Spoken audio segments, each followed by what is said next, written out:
안녕하십니까. 지난주에 이어서 9장 마무리하도록 하겠습니다. 지난번 시간에 대뇌 편측화 이야기를 했었고요. 뇌 기능 중에서 이제 이 그림이죠. 대뇌 편측화. 그래 보면은 뭐 좌뇌, 우뇌의 우세에 따라서 오른손잡이, 왼손잡이가 나와 있는데, 자, 여러분 손깍지를 한번 껴보기 바랍니다. 어떤 사람은 오른손 엄지가 위로 올라가 있고, 어떤 사람은 왼손 엄지가 위로 올라가 있을 거예요. 그걸 인위적으로 바꾸면 어떻습니까? 뭔가 좀 어색한 느낌이 들 거예요. 흥미롭게도 많은 사람들이 그 오른손가락 엄지가 위로 올라갔을 경우에 자뇌가 좀 우세하게 발달되었다 이렇게 이야기를 하고요. 반대인 경우에는 이제 오른쪽 뇌가 우세하다 이렇게 뭐 그렇게 이야기를 하고 있습니다. 뭐 저 같은 경우에는 이제 오른손가락이 위로 올라가 있지만은 비록 제가 뭐 어느 날 화술에 뭐 우수한 능력을 가진 것도 아니에요. 또 흥미롭게도 노벨상 화학상, 물리상, 뭐 생리의학상 받은 많은 분들이 평균적으로 오른손 엄지가 위로 많이 올라갔다고 이야기를 합니다. 그에 비해서 뭐 문학상이나 이런 분들은 왼쪽이 엄지손가락이 위로 올라간다 이야기 하는데, 뭐 오른손가락이 올라간 제가 그렇다고 해서 노벨상 받는 건 아니죠. 그냥 그런 우스갯소리가 있어서 말씀을 드렸고요. 자, 오른쪽에 보게 되면은 몇 가지 뇌 영상 기법이라고 하는 것이 나옵니다. 좀 알아뒀으면 좋겠네요. 여기 보니까 뭐 인비트로, 인비보 세포내 실험하는 방법이 있고, 특히 그 살아있는 뇌 활성도 보면은 PET라는 게 있고, 그 다음에 MRI 여러분들 뭐 다 들어봤던 내용들입니다. 생체 쪽은 시간 관계상 생략하고요. 그 다음에 밑에 있는 인비보, 인비트로 생략하고요. 거기 보면은 이제 EEG라고 하는 뇌파, 뭐 이런 여러분들이 뭐 쉽게 이야기할 수 있는 것이고, 그 다음 PET 보게 되면은 포도당의 양성달을 방출하는 방사성 농이온수를 결합시킵니다. 그래서 포도당을 사용하는 대사활동도 높은 것, 그럴 때 그쪽에는 어떻게 되겠습니까? 이렇게 방사성 동위원소가 결합된 포도당이 굉장히 많이 분포하겠죠, 그죠? 그래서 그 신호에 따라 가지고 뇌의 활성도를 이렇게 체크한 모습이 그 밑에 이제 예를 들어서 보여주고 있고요. 그 다음에 자기 공명 영상법이라고 되어 있는 MRI 같은 경우에는 활성도가 높은 뇌 조직은 혈류를 증가시키고 이 말은 더 많은 산소를 사용한다는 것이 되겠죠. 그 다음 물속의 수소핵은 자기 신호를 만들어내는데 이것이 이제 어느 부분에서 이렇게 밝게 나타나느냐에 따라 가지고 뇌의 그 기능 이상을 체크하는 방법이죠. 원리만 간단하게 여러분들이 알아줬으면 좋겠습니다. 다음에 290페이지, 291페이지로 갑니다. 291페이지 6-5로 넘어갈게요. 두 번째 테라그래프 보게 되면 네 줄기의 망상체 형성에서 시작되는 뉴런의 그룹이 광범위성 조절계 이렇게 표현하고 있습니다. 뇌의 상당히 넓은 부분에 축삭들이 뻗고 있다 이렇게 되어 있고요. 이들은 일반적으로 분비되는 신경 전달 물질에 따라서 이렇게 시스템을 분류를 하고 있습니다. 지금 보고 계시는 이 그림인데요. 자, A 같은 경우에는 노르에프네프린, 그 노르아드레날린 계열 이렇게 이야기하고, B는 이제 세로토닌이 어디 쪽으로 이렇게 많이 분포되어 있느냐.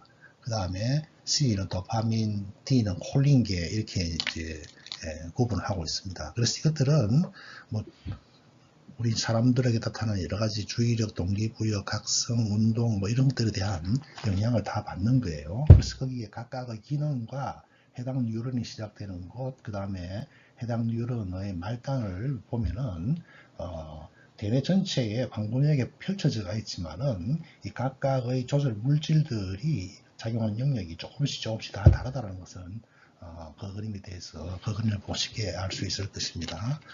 참고해 주시기 바랍니다. 그 다음에 295페이지로 넘어가겠습니다. 295페이지요. 자, 295페이지 그 연속 문제를 한번 보도록 하겠습니다. 자, ACTH 주입치료. 자, ACTH 주입치료 이야기에 대해서는 지난번 시간에 제가 이야기했습니다. 좀 좋아졌었죠. 그렇지만 또 다시 재발하네요. 그래서 또 이제 검사를 하게 됐습니다. 그래서 폐의 뇌파가 영아 영축처럼 불규칙한 파장 형태를 나타내지는 않았지만 오른쪽 대뇌 피질에서 비정상적인 활성이 나타나더라. 자, 그래서 이제 펫을 찍어보게 된 거예요. 아까 펫은 포당을 어디 쪽에서 많이 사용하느냐 안 하느냐를 보는 방법이죠. 그래서 이러한 포당 방사성이 약하게 나타난다는 것은 그쪽에서 이제 대사가 되지 않는다는 걸 의미하고 그쪽에 해당하는 세포들이 데미지를 입을 수 있을 확률이 크다는 것을 보여주는 그런 이제 검사를 하게 되네요.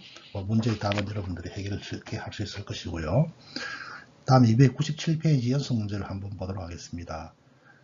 벤의 성장 정지는 영아 영추의 독특한 특징이고요. 그 다음에 뇌의 비정상적인 부분은 이제 발작, 그 다음에 활동전을 내보내는 이런 뇌신경의 기능이 이제 상쇄되겠죠.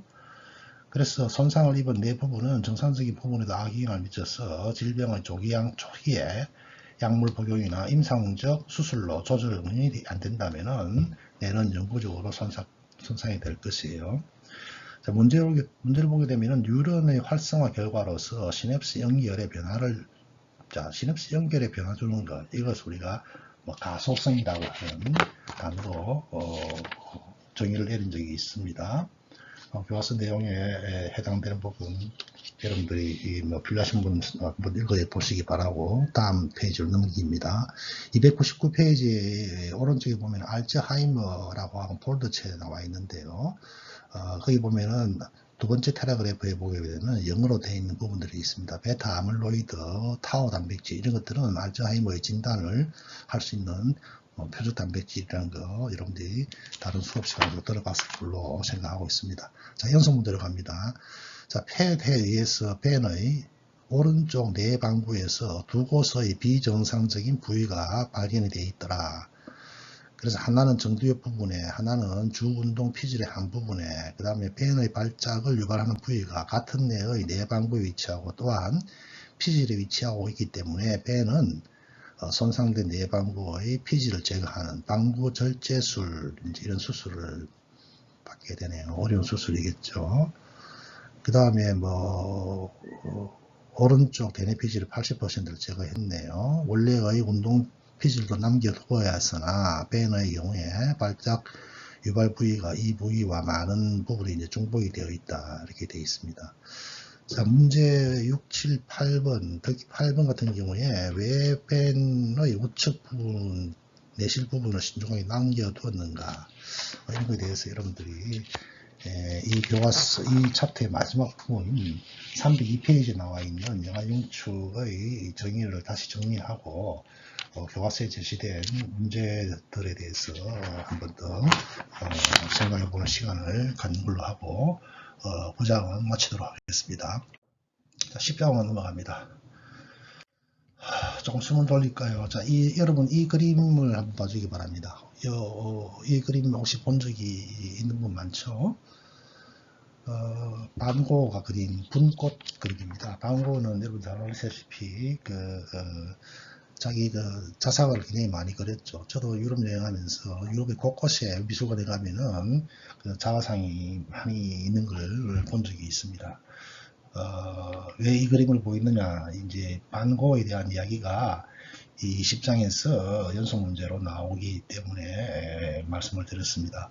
물론 이제 이 그림에 대한 평가는 많이 다를 수 있지만은 반고의 젊을 때 모습이고요. 교과서 308페이지 연속 문제. 자, 거기 보니까 메니에르 병이라고 나와 있습니다. 먼저 정의를 먼저 내리도록 하겠습니다. 1861년에 프랑스 의사 메니에르라는 사람이 이 발작성으로 나타나는 이러이러한 질환이네요. 어지럼증, 청력이 저하되고 이명현상, 기에 뭔가 꽉 차 있는 이런 느낌. 아직까지 그 원인은 잘 모르지만은 뇌림프 수종이 주요 원인이 아닌가 이렇게 생각하고요. 밑에 같은 내용이 있는데 제가 잘못 올린 것 같고, 또 알레르기가 또 원인이 될 수도 있다. 연령 증가와 더불어 또 이제 이들이 많이 또 이렇게 악화되는 이런 걸 보여주고 있고요. 가운데 보니까 이와 연관된 면역 관련 질환 유전자의 이상 이런 것도 있다는 것을 알려져 있습니다. 자세한 내용은 또 다른 곳에서도 여러분들이 찾아볼 수 있을 것 같습니다. 교과서 보도록 합니다. 308페이지요. 308페이지 첫 번째 테라그래프, 두 번째 테라그래프. 자, 두 번째 테라그래프에 보니까 표 10-1이 나와 있어요. 표 10-1. 자, 지금부터는 감각을 배우는 거예요. 감각. 지난번 시간에 우리가 중추를 배웠다면 지금 감각을 배우는데, 감각 신경계에 의한 정보 처리, 그에 배어 있는 그림 표 10-1. 뭐, 이거는 이제 감각계가 어떤 역할을 하는지를 보여주는 내용이죠. 뭐, 특수감각.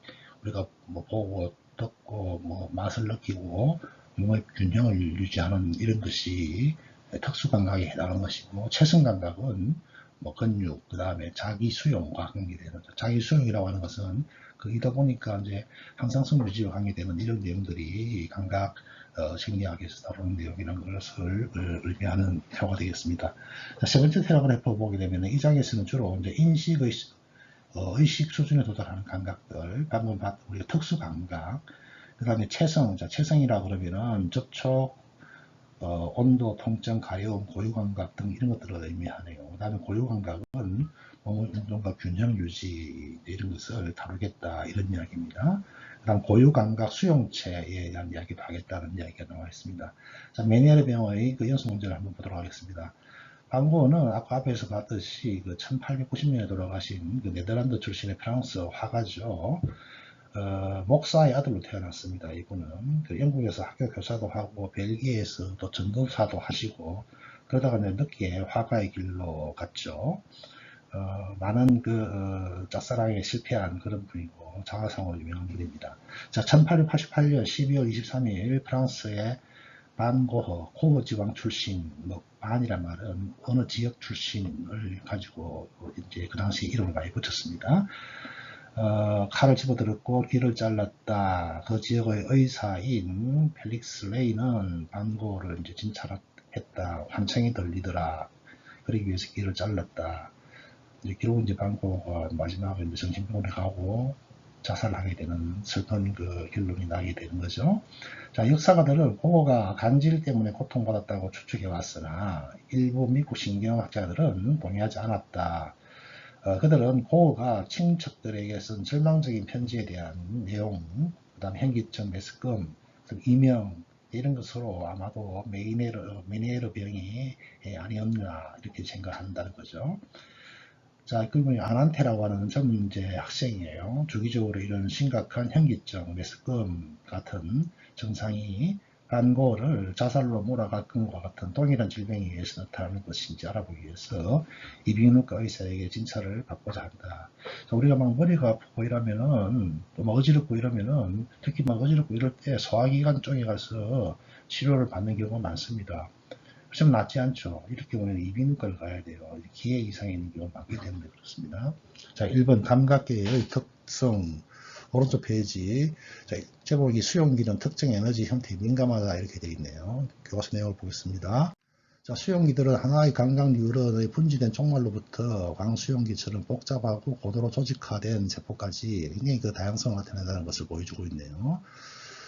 그래서 밑에 있는 그림을 보게 되면은 먼저 10-A로 볼게요. 이게 굉장히 단순한 형태죠. 그죠? 단순한 형태고 축삭도 없는 그런 상태예요. 그 다음 B 같은 경우는 좀 복잡하죠. 그죠? 복잡하고 이걸 이제 우리 복합신경계 이렇게 이야기하고 결합적으로 둘러싸인 신경 종말을 가지고 있는 이런 형태네요. 그 다음 C의 경우는 대부분의 특수감각기가 이제 이런 식으로 되어 있다는 것을 그 그림에서 보여주고 있는데, 이거는 이제 귀에서 발견되는 헤어셀을 보여주고 있는 것입니다. 그래서 단순 복합, 비신경 감각 수용 이렇게 표현이 되어 있네요. 비신경 감각 수용. 즉, 자극이라고 하는 것은 귀에서 같은 경우에는 뭐 소리라든지 이런 것들은 신경성이 아니죠. 그죠? 특수화된 수용체 세포가 이걸 받아들이고 이것을 이제 뉴런으로 전달해주는 그런 과정에 있는 모습을 그 그림에서 볼 수가 있습니다. 그래서 우리 교과서에서 뭐 유수, 무수 신경 이야기를 또 나누어서 이야기해주고 있고, 그 다음 테라그래프 특수감각은 고도로 특수화된 수용기를 가지고 있고, 냄새에 대한 수용기는 뉴런이지만 다른 4개의 특수감각 차이점입니다. 냄새에 대한 수용기는 뉴런은 냄새 자체, 이 화학물질이기 때문에 그렇습니다. 그래서 다른 4가지는 뭐 화학, 기계, 광, 열 수용기, 화학, 기계, 광, 열 이 4가지를 의미하죠. 감각 뉴런과 신경 연접을 형성하는, 그러니까 방금 우리가 C와 같은 이런 경우가 되겠습니다. 자, C와 같은 경우에 보니까 우리가 봤을 때 비신경 감각 수용계 이렇게 표현을 했죠. 그죠? 그래서 그것처럼 기의 털세포는 비신경성 수용계의 한 애가 될 것이고요. 활성화될 때 그 털세포는 연접한 감각 뉴런에서 활동 전이를 개시하는 신경 전달 물질을 방출하고 있는 모습. 자, 그거 그림에서는 이제 시냅스로 이렇게 표현해 놓고 있고, 털세포가 시냅스와 접하는 부분에는 역시 시냅스 소포에 이런 신경 전달 물질이 소포로 쌓여 있는 모습을 볼 수가 있습니다. 그 다음 비신경성 구조물들은 많은 감각계의 작용이 중요한데요. 예를 들어서 눈의 수정체와 감각은 광수용기로 들어오는 빛을 모아주죠. 그 다음 사람의 팔에 있는 털은 체성, 그리고 우리가 이제 느낌을 아는 거죠. 그 다음 텔레그래프 수용기들은 매우 민감하게 작용하는 자극 수용에 따라서 4가지 그룹으로 나눈다. 다음 표 10-2에 보면은 화학 수용기, 기계적 수용기, 왕 수용기, 그 다음에 열 수용기 이렇게 나누어 놨네요. 작의 예는 보시면 될 것이고요. 다음 페이지 1-2 감각 변환이라는 말이 나옵니다. 그럼 이렇게 받아들인 빛, 열과 같은 것, 이것들은 이제 물리적 자극이죠. 이걸 이제 변환을 시켜야 될 거예요. 전기 자극으로 바꾸는 과정. 그래서 첫 번째 단계는 자극 에너지를 신경계에 의해서 처리될 수 있는 정보로 바꾸는 트랜스덕션 과정을 요구를 하죠. 대부분의 수용기에서는 이온 채널의 개폐를 통해서 기계적, 화학적, 온도 및 빛, 아까 4가지였어요. 이것이 직접 막 전이의 변화를 전환합니다. 그 다음 어떤 감각 전환 메커니즘은 막 전이의 변이를 일으키는 신호 전환과 그 다음에 2차 전len계까지 다 포함을 하고 있네요. 그 다음에 각각의 감각 수용기는 반응을 가장 잘 일으키는 에너지의 특정한 형태인 적합 자극으로 이제 표현되고 있는데, 예를 들어서 온도 수용기는 압력보다 열에 더 민감하겠죠. 기계적 수용기는 세포막을 변형시키는 자극에 반응을 할 것이고요. 수용기가 한 가지 형태의 에너지에 대해서 특이적이긴 하지만은 그 강도가 크다면 대부분의 다른 에너지 형태에도 반응을 할 수 있습니다. 예를 들어서 여러분들이 눈을 비비고 이러면 물리적 자극이 크게 생기겠죠. 그게 자극을 받는 또 다른 자극이 될 수도 있죠. 그래서 눈의 광수용기는 빛에 가장 쉽게 반응하지만 방금 이야기한 것처럼 기계적 자극에 의해서도 반응을 할 수가 있다는 겁니다. 그 다음 텔레그래프 감각 수용기들은 선호하는 자극의 형태에 대해서 대단히 민감해질 수 있는데요. 예를 들어서 하나의 빛 광자는 어떤 광수용기를 자극하고 또 하나의 냄새 분자는 후각이 갖냐는 후각 수용기를 활성화시킬 수가 있겠죠. 역시 마찬가지로 여기도 역체의 개념이 나옵니다. 그것은 마치 활동 전이를 일으키는데 요구되는 최소한의 값, 동일한 개념으로 사용된다는 겁니다. 어떻게 물리적 또는 화학적 자극이 그러면은 막 전이의 변화로 전환이 될까? 이제 이런 의문을 좀 가지겠죠. 자극은 수용기 막에 있는 이온 채널을 직접 또는 간접적으로 이제 오픈 클로즈 하겠죠. 대부분의 경우에는 채널이 열림으로써 역시 NA네요. 그 다음 또 다른 양이온이 안으로 들어갈 수가 있겠죠. 결국 이제 탈분극을 여기서도 유발이 될 것입니다. 그 다음에 K 플러스가 세포를 빠져나갈 때는 이제 과분극이 되는 건 동일한 현상이고요. 시각의 경우에서 빛 자극은 양이온 채널을 닫게 하여서 그 수용기를 또 이제 과분극시키네요. 그 다음 감각 수용기의 막 전이의 변화는 수용기 전이라고 하는 차등전이의 개념이 나오네요. 자, 차등전이 여러분들의 앞 시간에 우리가 정리를 했던 것 다시 기억을 해주세요.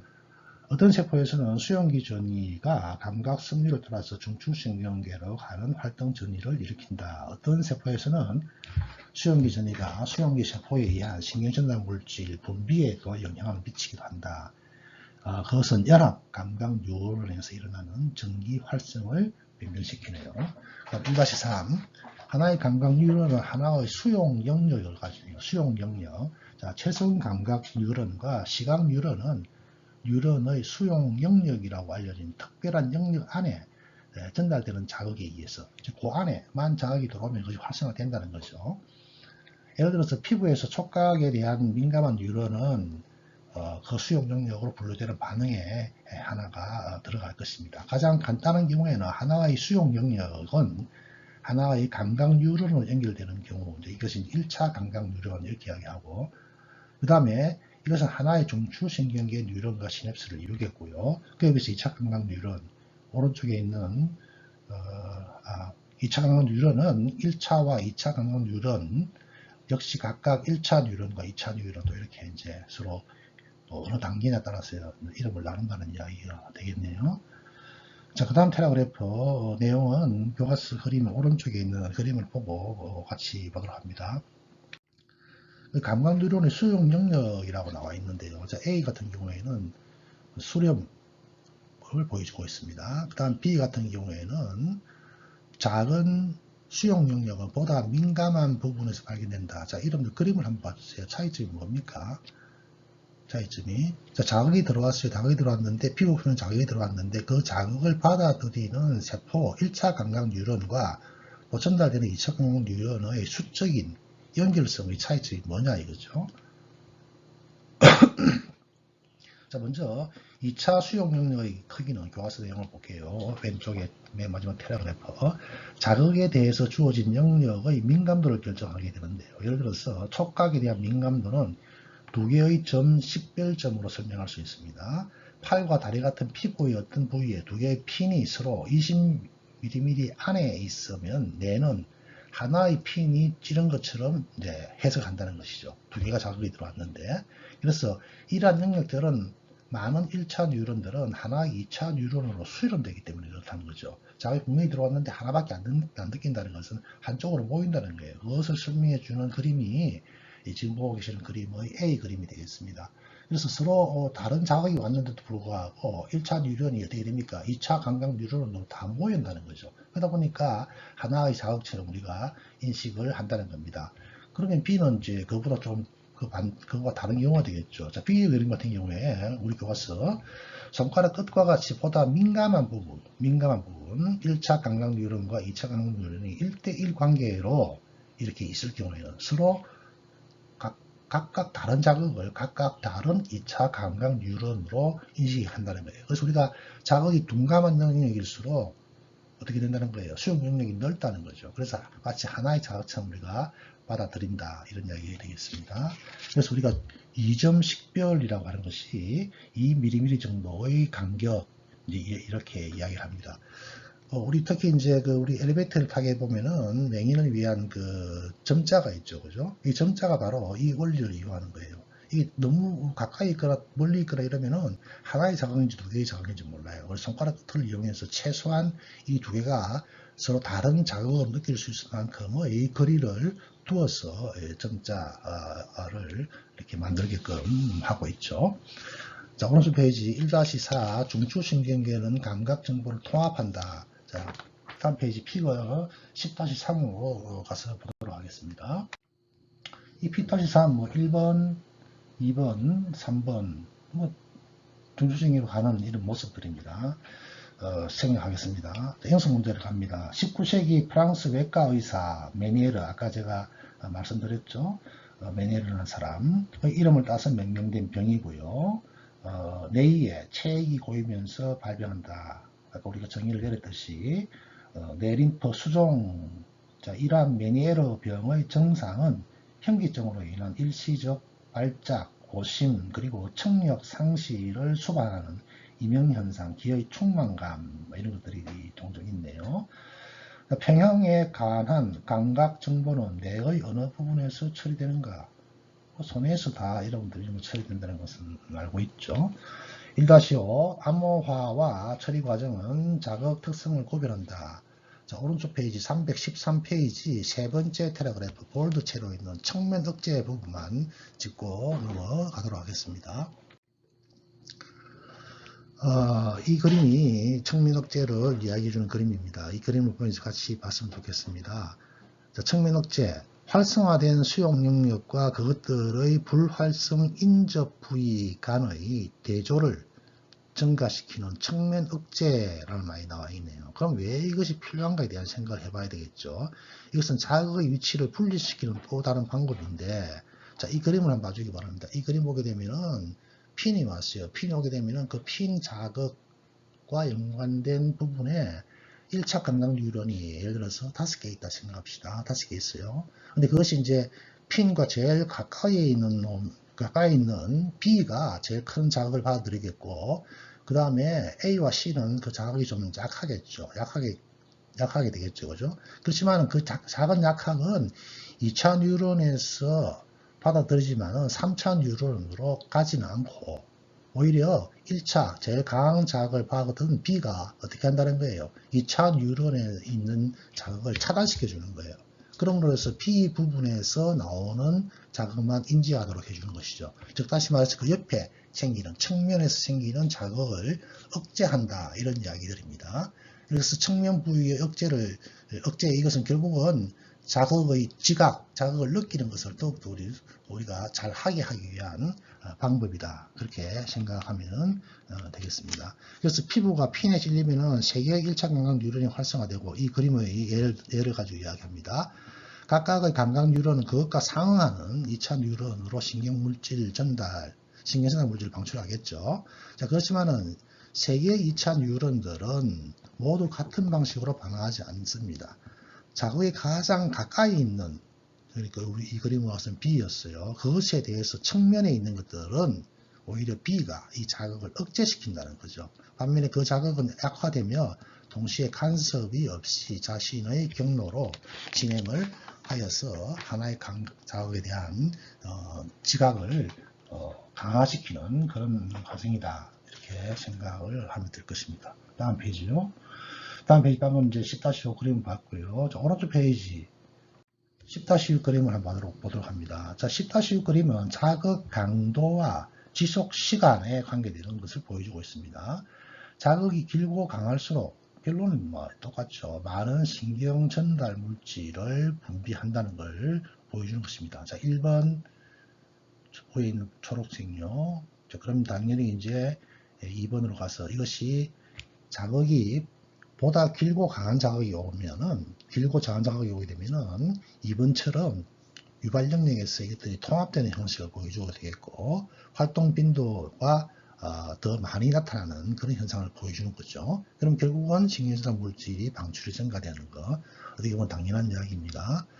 315페이지 맨 밑에, 왼쪽 맨 밑에 보면은 감각 경로의 특이성은 여러 가지 방법으로 확립되어 있다. 자, 오른쪽에 1번, 2번, 3번, 4번, 5번 나누어서, 자, 1번, 각 수용기로 특정 자극에 대해서 민감하겠고요. 그 다음에 역치 이상의 자극은 중추신경계로 가기 위한 활동 전이를 일으키겠고요.